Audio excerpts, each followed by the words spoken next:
Good morning. Last લેક્ચરની અંદર આપણે ફૂગનો last પ્રકાર જોયા હતા. હવે છેલ્લો પ્રકાર જોઈએ ડ્યુટેરોમાઇસિટીસ.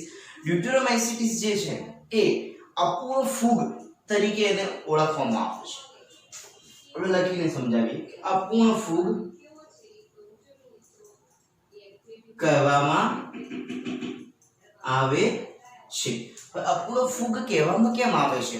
તો કે કારણ કે આ વર્ગની ફૂગ સંપૂર્ણ તબક્કો જોવા મળતો નથી, એટલે કે લિંગી પ્રજનનનો અભાવ.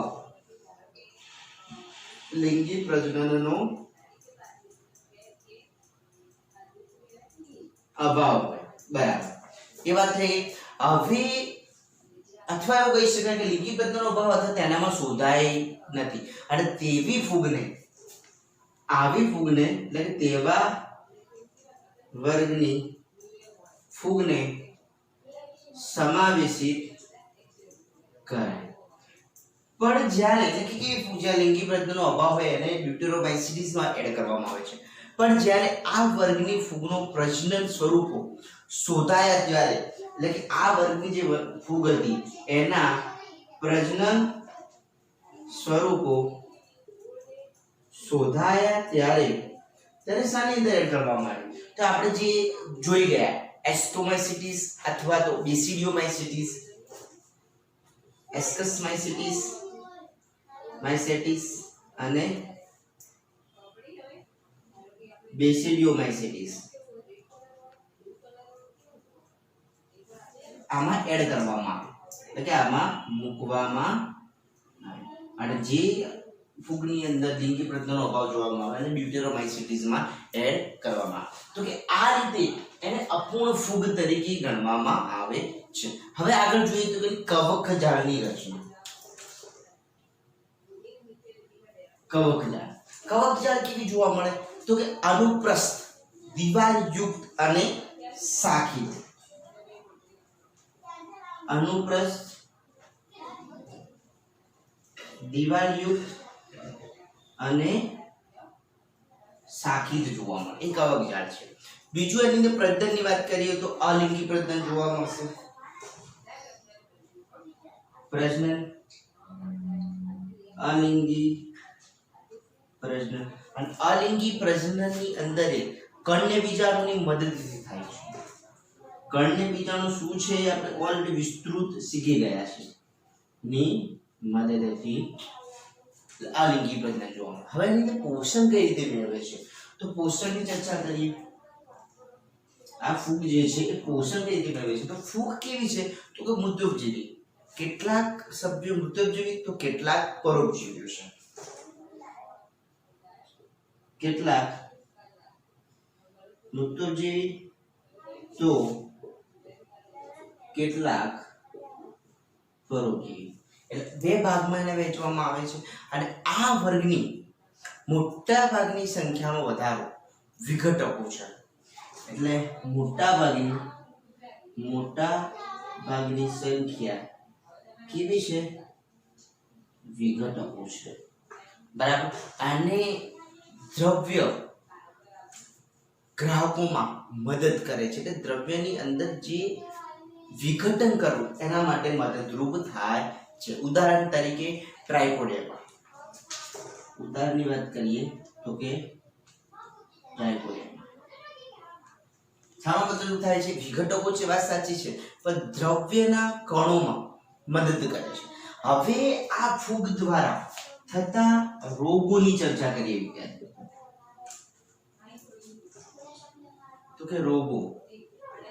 હવે રોગોની જો વાત કરીએ તો કે બટાકાની જલ્દી સુકારો. બટાકામાં સુકારો.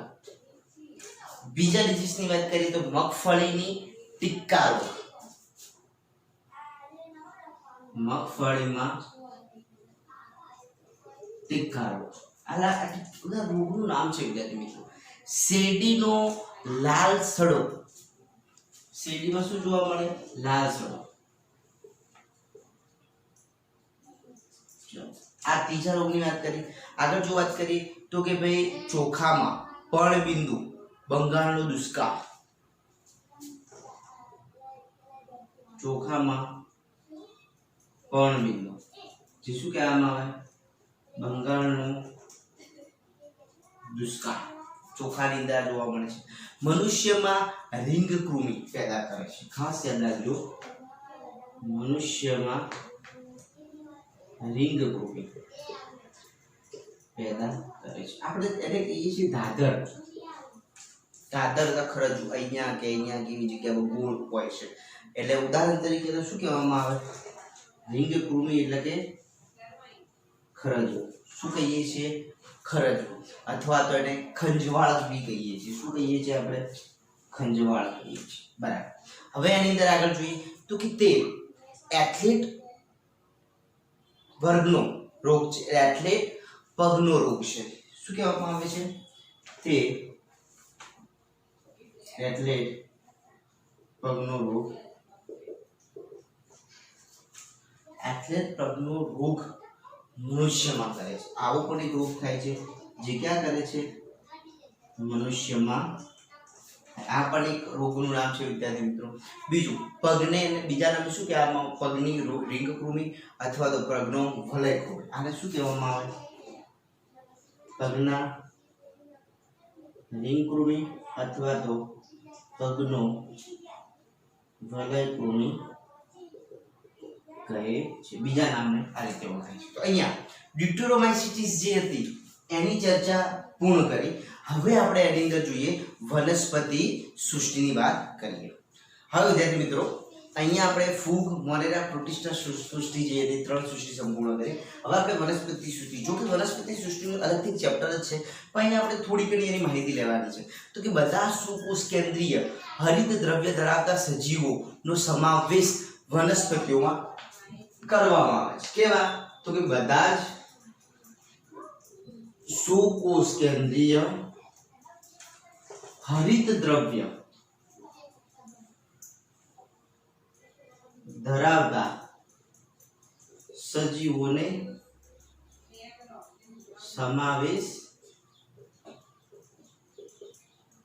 કરવામાં આવે છે. પહેલો મુદ્દો. બીજા મુદ્દામાં વાત કરીએ તો કે કીટભક્ષી એટલે કે કીટક પક્ષીઓ વનસ્પતિઓ કે પરોપજીવી જેવા ખૂબ જ ઓછા સજીવો આંશિક રીતે વિષમપોષી છે. ફરીથી સમજીએ તો કે કીટભક્ષી વનસ્પતિ જે કીટકોનો ખોરાક તરીકે ઉપયોગ કરે છે. કે પરોપજીવી. પરોપજીવીઓ પણ વનસ્પતિ છે. એટલે કે પરોપજીવીઓ જેવી વનસ્પતિઓ. આ બધી જે વનસ્પતિઓ છે જે ખૂબ જ ઓછા સભ્યો, આવા કેવા હોય છે? ખૂબ જ ઓછા સભ્યો જે કેવા હોય છે? વિષમપોષી હોય છે. કેવા હોય છે? વિષમપોષી હોય છે. એટલે કે વનસ્પતિની અંદર પણ એવી વનસ્પતિઓ છે જે બીજાનો ખોરાક તરીકે ઉપયોગ કરે છે, જે પોતાનું હરિત દ્રવ્ય ધરાવતા હોય અથવા ના ધરાવતા હોય પણ બીજાનો ખોરાક તરીકે. હવે એની અંદર જોઈએ તો અક્ઝલર તથા વિનસ મસ્સીપાસ એ કીટક પક્ષીની વનસ્પતિઓના ઉદાહરણ છે. એ કીટક પક્ષીના ઉદાહરણ જોઈએ તો કે વિનસ પક્ષ કહીએ છીએ અથવા વિનસ પક્ષ બી કહેવામાં આવે અથવા વિનસ મસ્સીપાસ બી કહેવામાં આવે છે. અને અક્ઝલર આ જે બે વનસ્પતિઓ છે જે કેવી છે? કીટક પક્ષીઓ એના ઉદાહરણ છે. બે કીટક પક્ષીઓ વનસ્પતિ છે. અમરવેલ પરોપજીવીની વાત કરીએ, પરોપજીવીની આપણે વાત કરી તો કે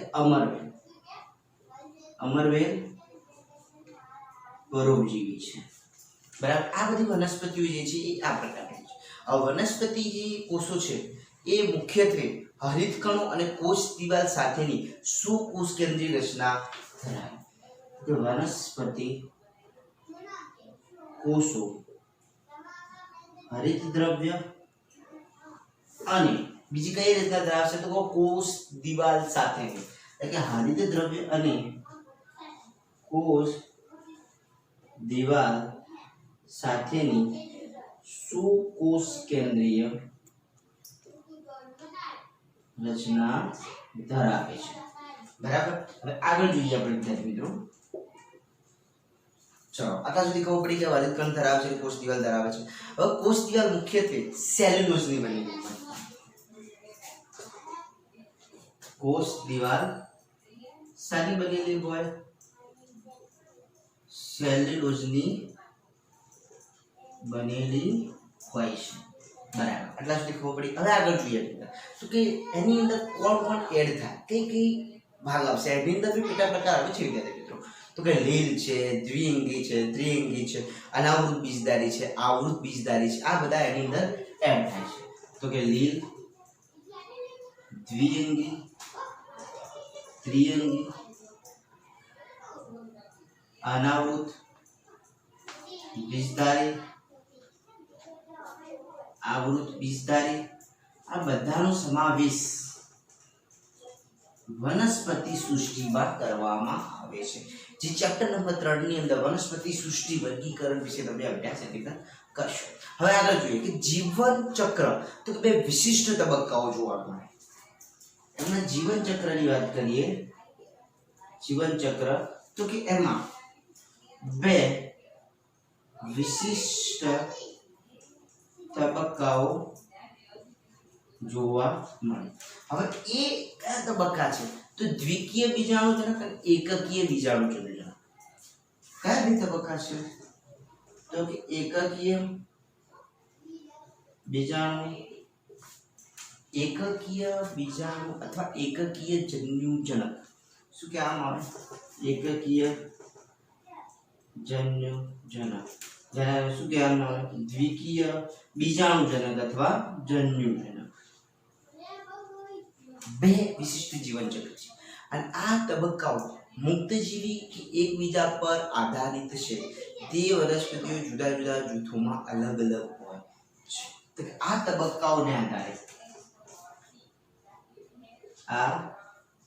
તબક્કાઓને આધારે મુક્તજીવી હોય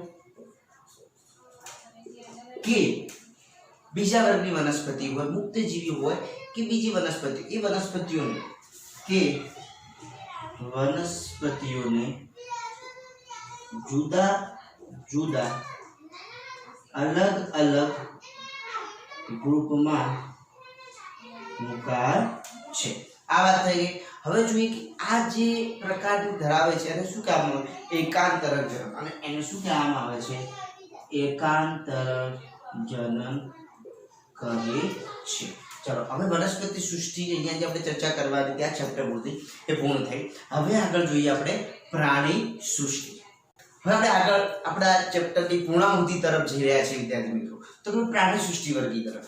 તો કે વિષમપોષી સુકોષ કેન્દ્રીય સજીવો દ્વારા આ સૃષ્ટિનું વર્ગીકૃત કરવામાં આવે છે. કેવા? વિષમપોષી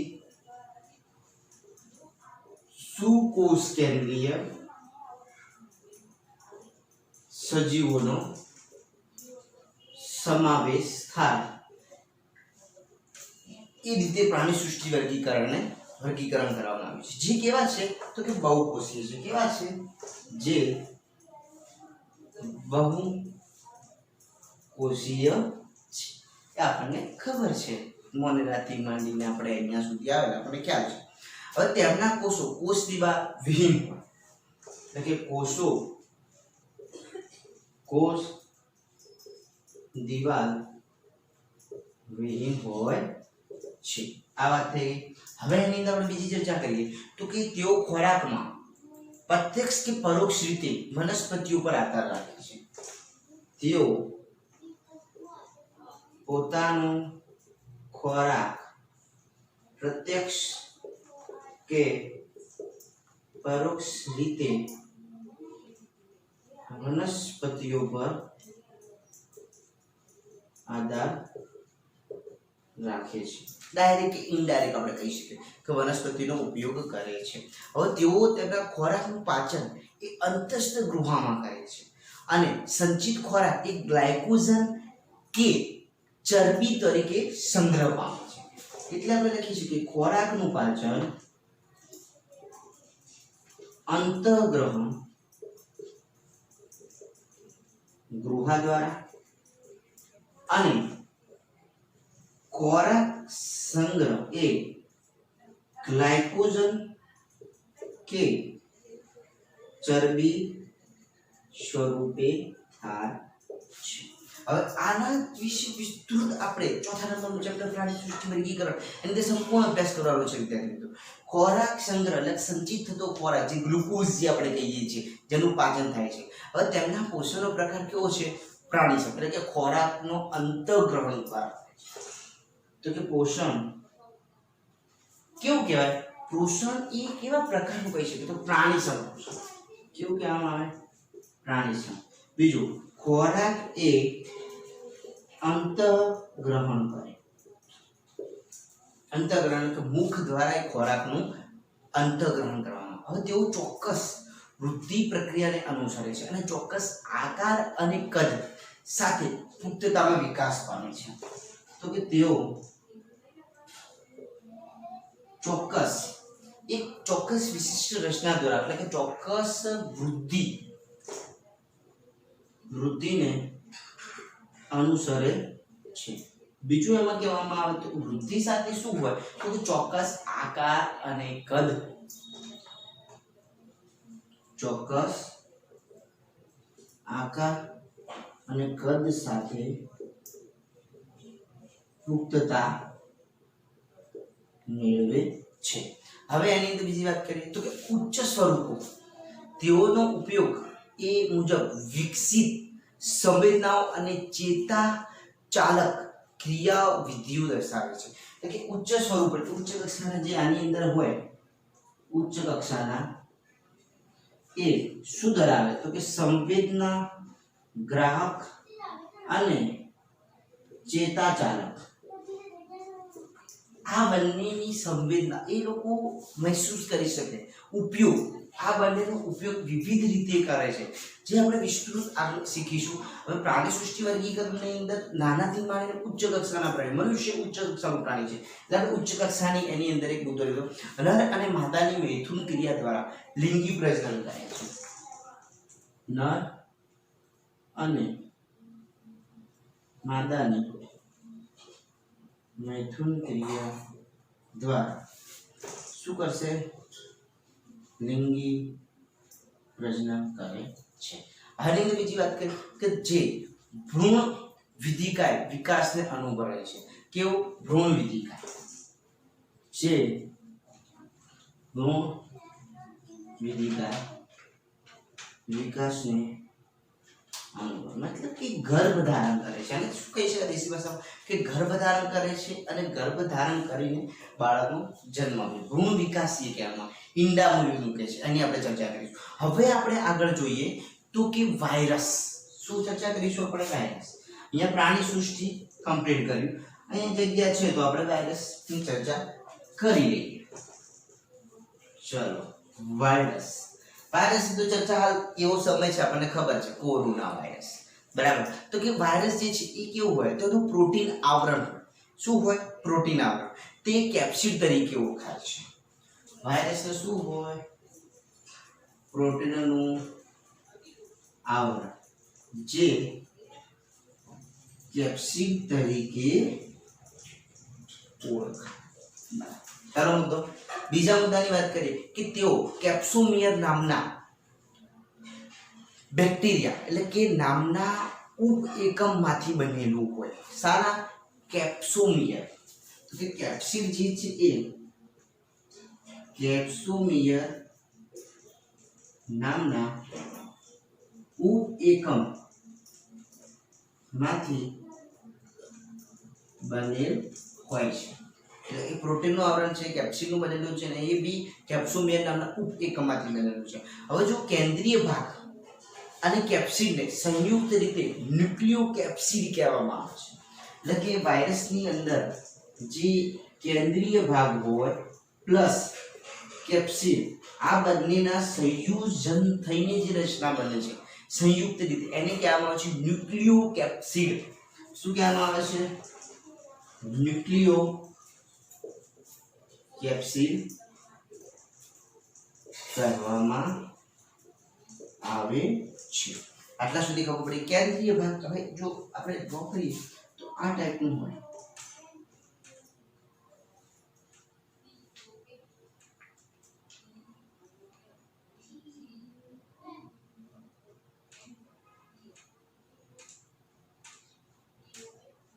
આ ટાઈપની રચના હોય, બરાબર।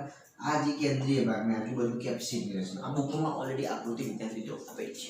હવે કેપ્સિડ અને ન્યુક્લિયસને એ શું કહેવામાં આવે તો કે એને એક સુરક્ષિત કરે છે। કેપ્સિડ એ ન્યુક્લિક એસિડને શું કરશે સુરક્ષિત કરે છે। સમજીએ કેપ્સિડ જે શું કરશે આ જે ન્યુક્લિયસ છે એટલે કે ન્યુક્લિક એસિડ ને સુરક્ષિત કરે એટલે કે એનું આવરણ છે શું છે એક પ્રકારનું આવરણ છે। હવે એની અંદર વાત કરીએ તો કે કેટલાક વાયરસ કેપ્સિડની ફરતે વધારાનું આવરણ આવેલું હોય છે જેને શું કહેવામાં આવે છે કવચ। કેટલાક વાયરસમાં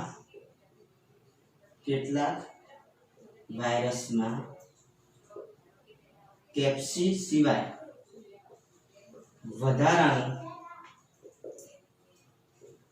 આવરણ હોય કેવું તો કે બાહ્ય આવરણ અને એને શું કહેવામાં આવે કવચ।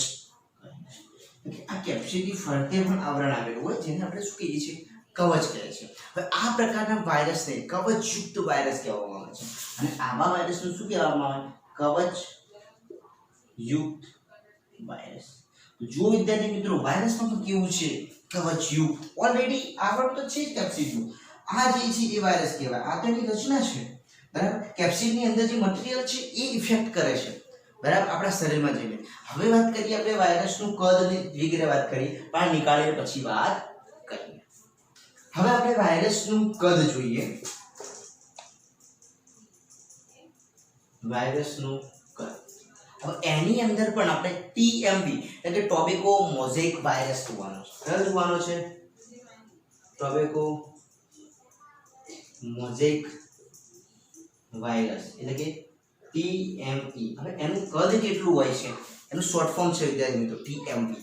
એનું કદ તો કે 300 મિલી માઇક્રો થી મલ્ટીપ્લાય 20 મિલી માઇક્રો આ એનું કદ જે છે। બીજી ભાષામાં એને કહેવામાં આવે અથવા નેનોમીટરમાં કહીએ તો નેનોમીટરમાં કેટલું થશે તો 300 nanometre multiply 20 nanometre 300 nanometre multiply 20 આ એનું ટીએમ એટલે ટોબેકો મોઝેક વાયરસનું કદ છે। હવે વાત કરીએ વાયરસની સમમિતિ। વાયરસની સમમિતિ કે વાયરસની સમમિતિ કેવી હોય છે તો કે કુંતલીય સમમિતિ હોય અથવા કેપ્સોમિયર કુંતલીય સ્વરૂપ ગોઠવાયેલું હોય છે। તો કે કુંતલીય સમમિતિ આકૃતિ બુકમાં વિદ્યાર્થી મિત્રો આપેલી છે। બીજું જોવા જઈએ તો કેપ્સોમિયર કુંતલીય એટલે કેપ્સોમિયર જે છે એ કુંતલીય હોય છે। કુંતલીય જે કેપ્સોમિયરની રચના જે છે કેપ્સોમિયર કુંતલમય સ્વરૂપમાં હોય છે। કુંતલીય બરાબર છે કે કુંતલમય કહી શકીએ આપણે કુંતલમય સ્વરૂપમાં ગોઠવાયેલો છે। ઉદાહરણ તરીકે ટીએમવી અને મમ્પ્રસ વાયરસ શું કહેવામાં આવે છે ઉદાહરણમાં જો વાત કરીએ તેવા કેવા વાયરસ તો કે ટીએમવી અને મમ્પ્રસ વાયરસ।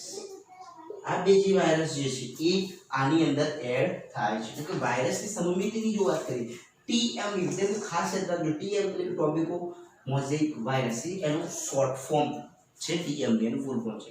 હવે ટીએમવી ની શોધની વાત કરીએ ટોબેકો મોઝેક વાયરસની ડિસ્કવરી અથવા તો શોધ કોને કરી કેવી રીતે કરી શોધ તો સૌથી વિસ્તૃત રીતે અભ્યાસ થયેલો વાયરસ છે અને રશિયાના કાર્યકર્તા ડોક્ટર ઇવાનોવ્સ્કી દ્વારા કરવામાં આવેલી।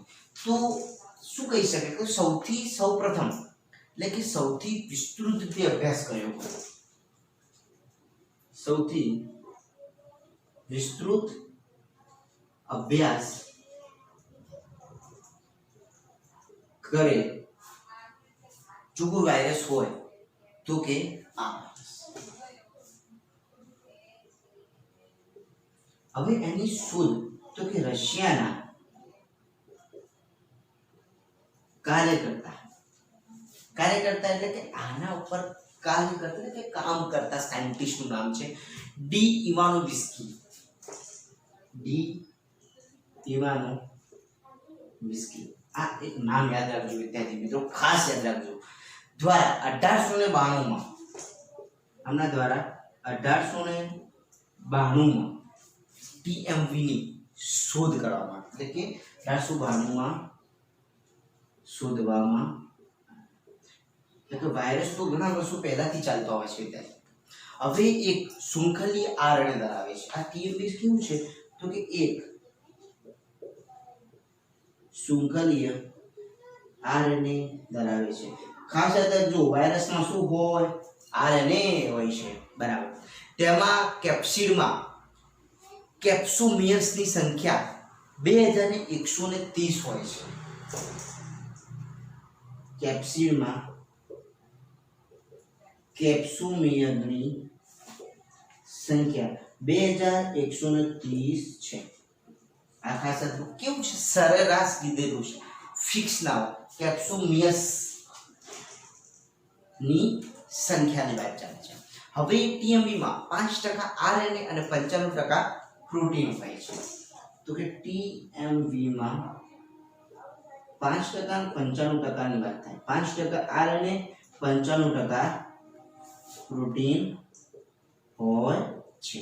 આ વાત થઈ ગઈ ટીએમવી ની. હવે વાત કરીએ બેક્ટેરિયોફેજની.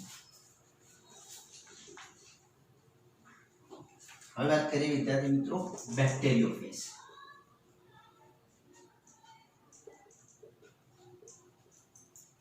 ચલો બેક્ટેરિયોફેજ, તો બેક્ટેરિયોફેજ બેક્ટેરિયાને સંક્રમિત કરતા વાયરસને શું કહેવામાં આવે? બેક્ટેરિયોફેજ. બેક્ટેરિયાને સંક્રમિત કરતા વાયરસને બેક્ટેરિયોફેજ કહે છે. આ ખાસ યાદ રાખજો, વાયરસની અંદર બી આવો પ્રકાર છે. એની અંદર એક સાયન્ટિસ્ટ હતા FW ટુવર્ડ.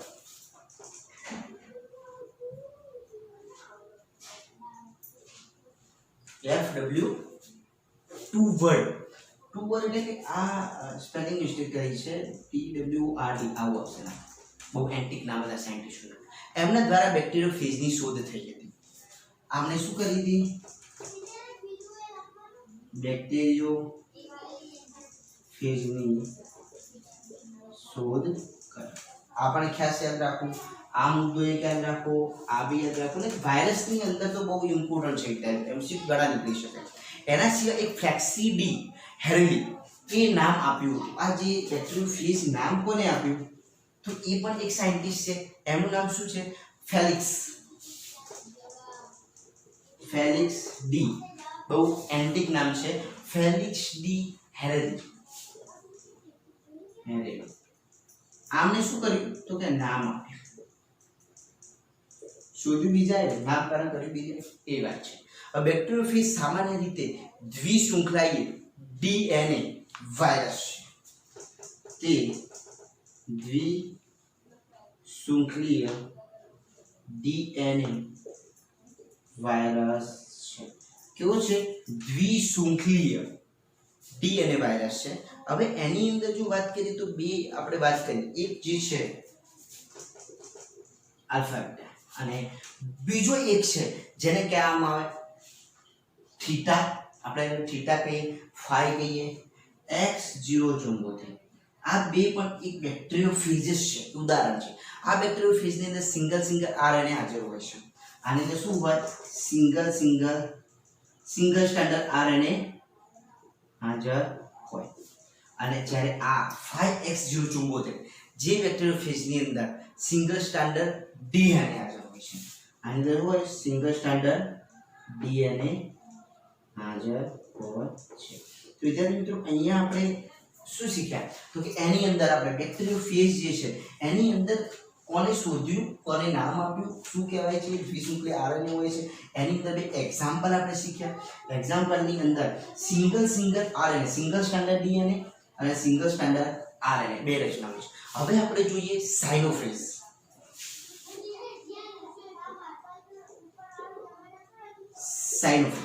સાયનોફેજ શું છે તો કે ફૂગને ચેપ લગાડતા વાયરસને કહેવામાં આવે છે.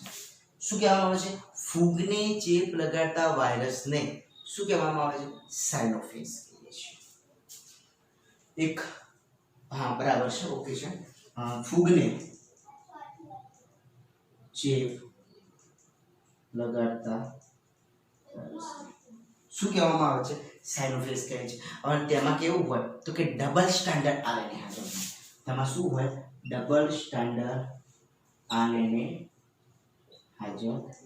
આ વાત થઈ સાયનોફિલ્સ ની. હવે એ રીતે આવશે માઇક્રોફિલ્સ.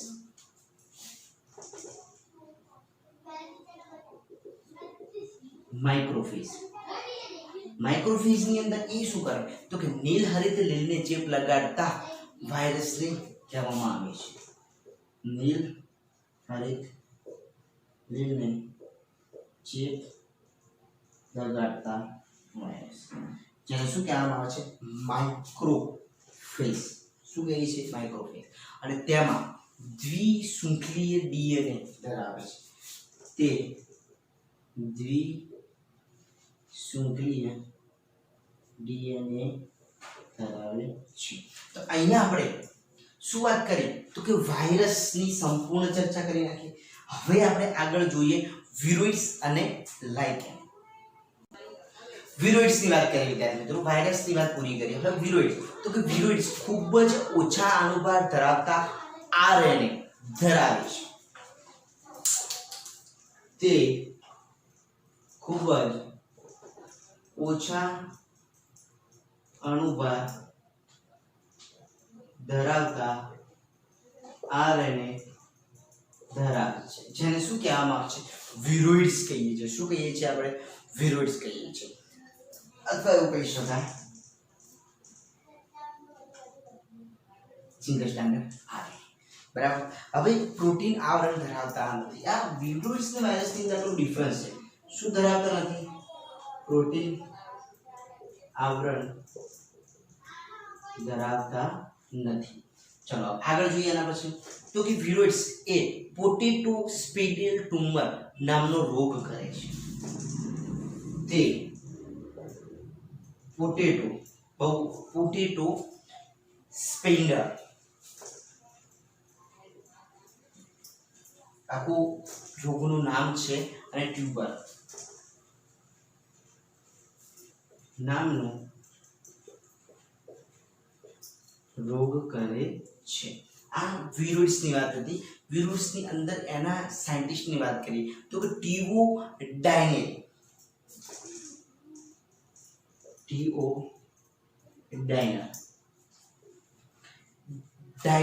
એ TODIENER ખાસ યાદ રાખજો. ડાયનરી વંચાય છે. 1971 માં નવા ચેપકારકો શોધ્યા. તે વાયરસ દાતા કરતા નાના હતા. એટલે કે આ સાયન્ટિસ્ટે શું કર્યું તો કે નવા ચેપ કરતા શોધ્યા જે વાયરસ કરતા કદમાં નાના હતા અને એનું નામ શું આપ્યું? વિરોઇડ્સ આપ્યું. હવે આપણે આગળ વાયરસની વાત કરીએ તો વાયરસ દ્વારા થતા વનસ્પતિમાં રોગોની આપણે વાત કરીએ.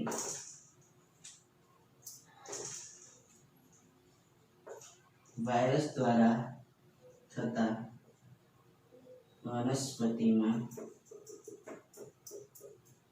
રોગ વિવિધ પ્રકારના રોગો છે, જેની અંદર ક્લેરોસિસ, નેક્રોસિસ,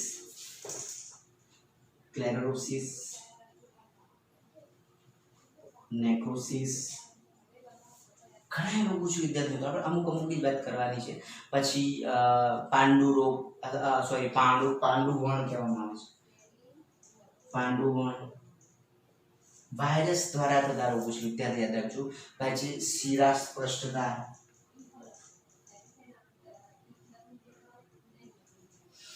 બીજી જો વાત કરીએ તો કે વામનતા, કુંઠિત વૃદ્ધિ,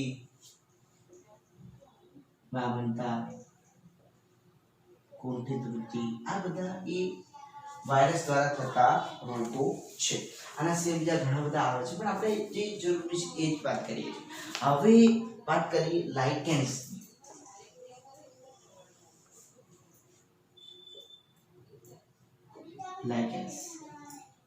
ચલો હવે લાઇકેન્સ કોને કહેવામાં આવે? તો લાઇકેન્સ એ સહજીવી સહવાસ છે. કેવી છે? સહજીવી સહવાસ છે, એટલે કે એક સાથે રહેતી એક એવી રચના છે કે લીલ અને ફૂગ વચ્ચેનો પરસ્પર ઉપયોગી સહવાસ છે.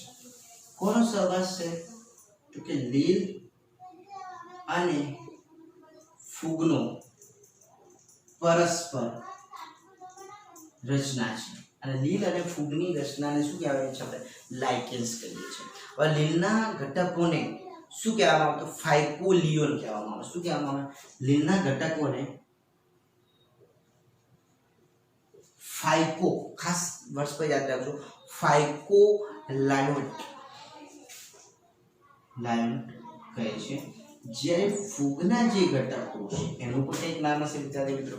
તો ફૂગના ઘટકોને માઇક્રોબાયોટ કહેવામાં આવે. શું કહેવામાં આવે? માઇક્રોબાયોટ.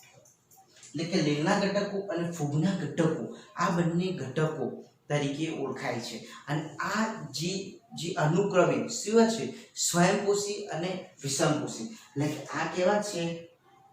સ્વયંપોષી ના કેવા છે? વિષમપોષી.